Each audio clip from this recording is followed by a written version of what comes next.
G'day guys, Seeney here and welcome to another episode on the Australian Wealth channel. And in this episode, we're going to be talking about what people actually earn in Australia.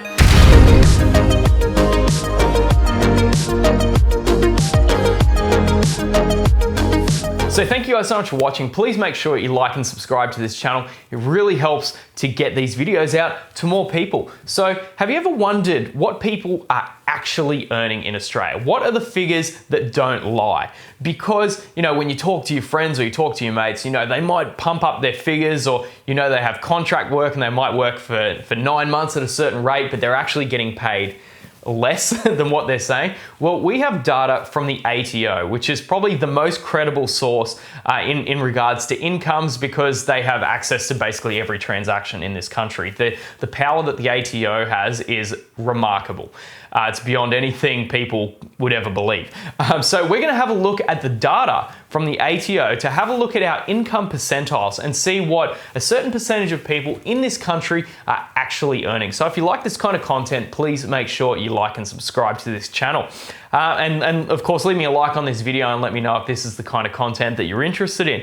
So what we're going to do is we're going to have a look at income percentiles. So this is based on obviously 0 to 100%, with 0% being the lowest and 100% obviously being the highest earners. And that gets broken down as a portion of the population. So if you're in the bottom 25%, the most that you'll be earning in terms of income is $41,000. So if you're in the bottom 25% of income earners, then that is the cutoff point. You'll be earning about $41,000. Now, if we move that up to 50%, so if you're smack bang in the middle of income earners here in Australia, then that data comes out to around $60,000 is what your income would be. So that's the person who's roughly in the middle. There's 50% of people that earn less, there's 50% of people that are earning more. So for most people, I would assume they would say that 60K a year is not enough to live off, especially if you're living here in Sydney. It could be quite difficult to go about your day and make sure you have enough money to cover different things, especially depending on where you live. Like if you're in a more expensive area such as, say, Vaucluse or North Sydney, that might be quite expensive. However, 60 grand if you live somewhere like Singleton would probably go a lot further. Now we're going to move up to the top 25%. If you are in the top 25% of income earners, that means that you're making $90,000 or more. So anyone making more than $90,000 are in the top 25% of income earners. So these are starting to get into more professional roles. Having said that, there's a lot of tradies that are earning well over this amount of money, because it's a very high demand skill set. And building is very important to growth in this country. Construction is a huge sector, especially in New South Wales. So there are a lot of tradies and professionals that are earning this kind of figure in Australia. Now the top 20%, if you're in the top 20% of income earners, that means you're earning over $100,000 a year. So that is 1 in 5 people in this country that are earning over $100,000 this year. So you should know quite a few within your immediate circle, being 1 in 5. And if you don't, maybe it's time to change your circle a little bit. So that is the figure for the top 20%. Now, if we move up to the top 10%, this jumps a little bit more. So if you're in the top 10% of income earners, that means that you're making over $130,000 in a year. Now with this figure, you might know some people. It's probably becoming less likely at this point. It'll be 1 in 10, so maybe you'll know a few people that are earning over $130,000 a year. These are obviously more business owners and some people who run trades and some well-paid professionals. This, like a teacher, for example, is not going to be earning $130,000 a year. Even some principals don't. I know that some school principals will earn over $130,000, but it's starting to get beyond what you would get across the board. Now, if we move up to the top 5% of income earners, we're looking at a figure of $170,000. So to consider yourself in the top 5% of income earners in Australia, your figure needs to be over 170. This is a bracket that's going to be filled with software developers, of course, advanced software developers. We're not talking about people that are just starting out, and business owners, and maybe surgeons and things like that. Things that require a lot of technique and knowledge, or businesses which are providing services to a lot of people. So that is the top 5%. We're now going to bump that up to the top 2%.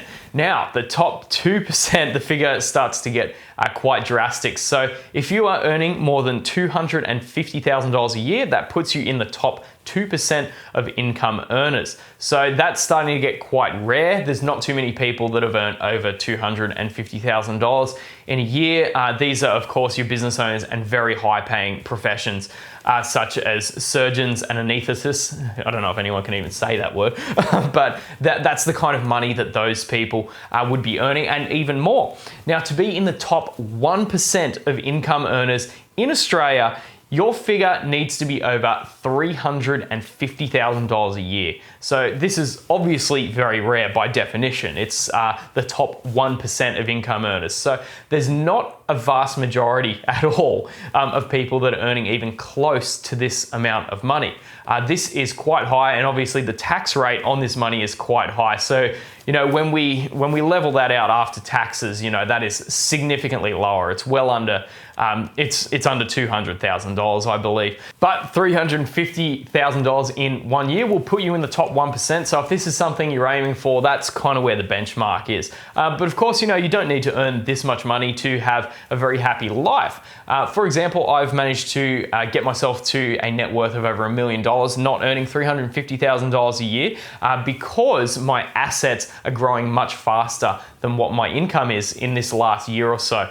So my net worth has increased quite dramatically due to assets rather than income. And this is how a lot of wealthy people have become incredibly wealthy. If we look at some of the wealthiest people in the world, say Elon Musk, Jeff Bezos, Mark Zuckerberg from Facebook, Warren Buffett, all of it has come from investing rather than earning income. So as the value, for example, of Facebook has grown over time, that has increased Mark Zuckerberg's wealth quite dramatically. It's not through income that he's managed to do that. So that's something to keep in mind. It's really important to be earning quite a significant amount of money to help your investments, but it's not the be all and end all. If you're investing well, then you can generate a lot of money for yourself through the growth of assets. So thank you guys so much for watching. Please make sure you like and subscribe to this channel. Really helps to get these videos out to more people. So if you'd like to get yourself free stock and start your investing journey, I have a link to Stake in the description.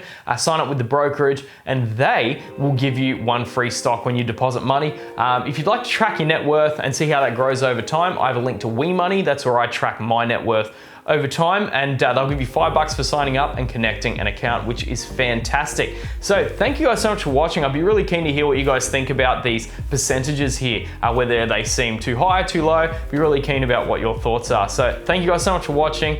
Please make sure you like and subscribe. My name is Seeney from the Australian Wealth Channel, and we'll see you later.